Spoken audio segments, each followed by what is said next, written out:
আজকে আমরা একটা বেশ গভীর বিষয় নিয়ে কথা বলতে যাচ্ছি, জাহান্নাম। তবে এটা কোনো কাল্পনিক ধারণা নিয়ে নয়, বরং কোরআন ও হাদিসে এর যে বাস্তব আর জীবন্ত চিত্র দেয়া হয়েছে, আমরা সেটার গভীরে যাব। তো সবকিছুর শেষে চূড়ান্ত বাস্তবতাটা ঠিক কি? এই একটা বড় প্রশ্ন মাথায় রেখেই কিন্তু আমাদের আজকের আলোচনাটা শুরু হচ্ছে। আচ্ছা, তাহলে শুরু করা যাক। দেখুন, প্রথমেই যে ব্যাপারটা পরিষ্কার হওয়া দরকার সেটা হলো জাহান্নাম কিন্তু কোনো নিছক ধারণা বা কনসেপ্ট না। ধর্মগ্রন্থে এটাকে একটা সত্যিকারের তৈরি করা একটা জায়গা হিসেবেই দেখানো হয়েছে। মানে এটার একটা বাস্তব অস্তিত্ব আছে। এই জায়গাটা যে ঠিক কতটা বিশাল সেটা হয়তো আমাদের কল্পনাতেও আসবে না। শুধু একটা উদাহরণ দিই, একটু ভাবার চেষ্টা করুন। এর কিনারা থেকে একটা পাথর যদি নিচে ফেলা হয় তাহলে সেটার তলায় পৌঁছাতে সময় লাগবে ৭০টা বছর। শুধু এই একটা তথ্যই কিন্তু এর গভীরতা নিয়ে একটা ভয় ধরিয়ে দেওয়ার মতো চিত্র দেয়। হ্যাঁ, ঠিকই শুনছেন, ৭০ বছর। এই সময়টা এটা আসলে আমাদের চেনা পৃথিবীর হিসাবের বাইরে। এই বিশাল সময়টা দিয়েই হয়তো এর গভীরতাটা একটু আন্দাজ করা যায়। আর শুধু গভীরতাই না, এর বিশালতার আরও একটা দিক আছে। বলা হয়েছে একে ৭০,০০০ শিকল দিয়ে টেনে আনা হবে, আর প্রত্যেকটা শিকল ধরে থাকবেন আরও ৭০,০০০ ফেরেশতা। ভাবা যায়? এটা থেকে এর প্রচণ্ড ক্ষমতা আর নিয়ন্ত্রণের একটা ধারণা পাওয়া যায়। তো এই তো গেল এর বিশালতার কথা। এবার চলুন এর ভেতরের পরিবেশটা কেমন সেদিকে একটু নজর দিই। এখানকার সবকিছু, মানে প্রত্যেকটা জিনিস, প্রত্যেকটা অনুভূতি যেন শুধু কষ্ট দেওয়ার জন্যই তৈরি। সেখানে আরাম বা আশ্রয়ের কোনো প্রশ্নই ওঠে না। যেমন ধরুন বাতাস। শামুম নামের একটা বাতাস আছে, যেটা আগুনের মতো গরম আর চামড়া পুড়িয়ে দেওয়ার মতো। আবার ছায়া, যেটাকে ইয়াহমুম বলা হয়েছে, সেটাও কোনো শান্তির জায়গা না। ওটা আসলে আলকাত্রার মতো মিশমিশে কালো ধোয়া, যেখানে কোনো ঠান্ডার লেশ মাত্র নেই। মানুষ একটু আশ্রয়ের জন্য সেদিকে ছুটে যায়, কিন্তু গিয়ে দেখে পুরোটাই একটা বিভ্রম, দমবন্ধ করা ধোয়া ছাড়ার আর কিচ্ছু না। মানুষের বেঁচে থাকার জন্য যে সাধারণ জিনিসগুলো লাগে, যেমন খাবার, পানি, সেগুলো সেখানে শাস্তির এক একটা মাধ্যম হয়ে দাঁড়ায়। মানে পুষ্টি বা তৃষ্ণা মেটানোর বদলে ওখানকার খাবার আর পানীয়গুলো বানানোই হয়েছে শুধু কষ্ট দেওয়ার জন্য। যেমন জাক্কুম নামের একটা গাছের কথা বলা হয়েছে। এই গাছটা জাহান্নামের একেবারে নিচ থেকে জন্মায়। এর ফলগুলো দেখতে নাকি শয়তানের মাথার মতো ভয়ঙ্কর। আর কেউ যদি ওটা খায় তাহলে সেটা পেটের ভেতরে গিয়ে গলানো লোহার মতো টকবক করে ফুটতে থাকে।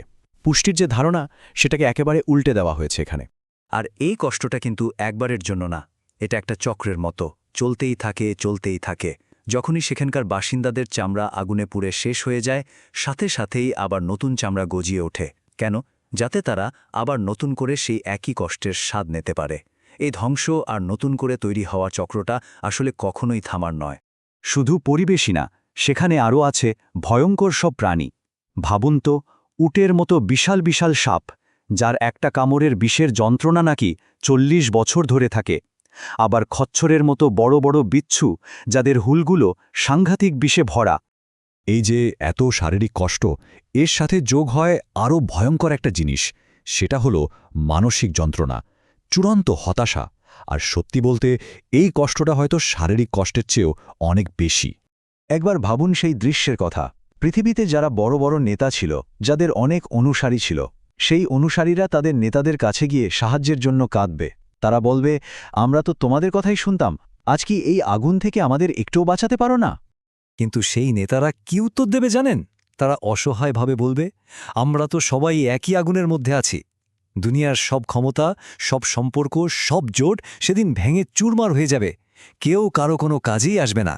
আর ঠিক তখনই চূড়ান্ত হতাশার মুহূর্তে শোনা যাবে ইবলিস, মানে শয়তানের শেষ ভাষণ।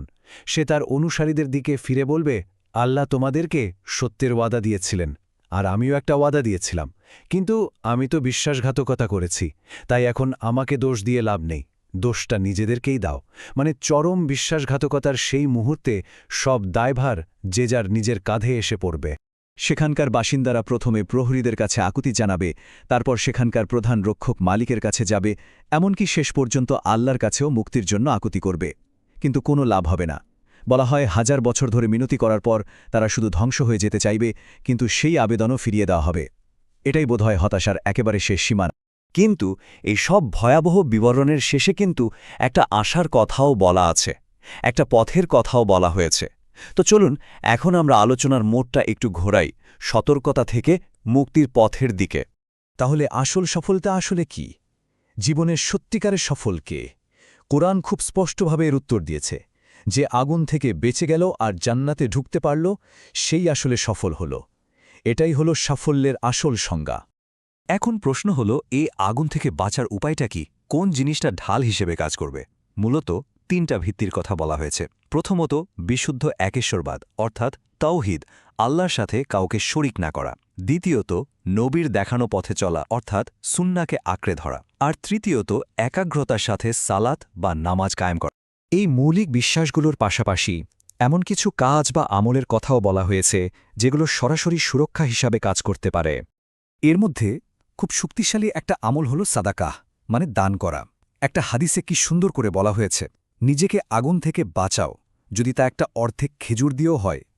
ভাবুন একবার, তার মানে খুব ছোট একটা ভালো কাজও কিন্তু বিশাল একটা দেয়াল হয়ে দাঁড়াতে পারে।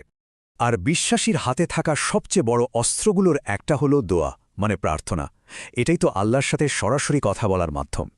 এর মধ্যে দিয়ে দুনিয়া আর আখিরাতের সব ভালোর জন্য চাওয়া যায়, আর বিশেষভাবে জাহান্নামের আগুন থেকে আশ্রয় প্রার্থনা করা যায়। সবশেষে এই আয়াতটা আমাদের সবাইকে একটা বিরাট দায়িত্বের কথা মনে করিয়ে দেয়। হে ঈমানদারগণ, তোমরা নিজেদেরকে এবং তোমাদের পরিবারকে সেই আগুন থেকে বাঁচাও। তার মানে এই যে এতক্ষণ ধরে আমরা যা কিছু জানলাম, এটা শুধু তথ্য হিসেবে জানার জন্য না, এটা একটা সরাসরি আহ্বান নিজেরা সচেতন হওয়ার এবং নিজেদের পরিবারকেও রক্ষা করার। পথ কিন্তু স্পষ্ট করে বলে দেওয়া হয়েছে, এখন দায়িত্বটা আমাদের সবার।